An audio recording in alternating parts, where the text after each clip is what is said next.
Nog uw spoort is omtuned tijdens de organisatie zelf zijt Ink Rattle and Roll Lifestyle Event.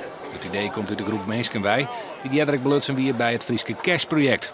Er is dus muziek, maar ook bekende sprekers en tientallen tatoeëerders uit binnen- en buitenland. Zij litten in het Jedderen Cellencomplex haar een kunsten zien. Maar we hebben sprekers, auto's, we hebben een expositie met grafisch ontwerpers, schilders, beeldhouwers. Het is eigenlijk een beetje een grote merk voor dwaze mensen, zeg maar zeggen. Zalige liedse hartjes, het is alleen maar een boetekant, het is maar versiering. Dus er zult vast ook wel in lezen te googlen terwijl het tatoeëerd of pierced wordt. Dus, Tattoo-koning Henk Schiefmacher, die in het verliezen sterren als Kurt Cobain, Herman Brood en de Red Hot Chili Peppers van een tattoo verzonnen had, is ook van de partij. Ja, er zit wel drama in die tent. Nee, het is een fantastische locatie. Beetje knauwd, beetje benauwd. Voor sommigen van ons die wel eens eerder in dit soort instituten zijn geweest, ook enigszins schrikken om hier opnieuw binnen te komen. Maar je mag vanavond weer allemaal naar huis en je krijgt nog te eten ook.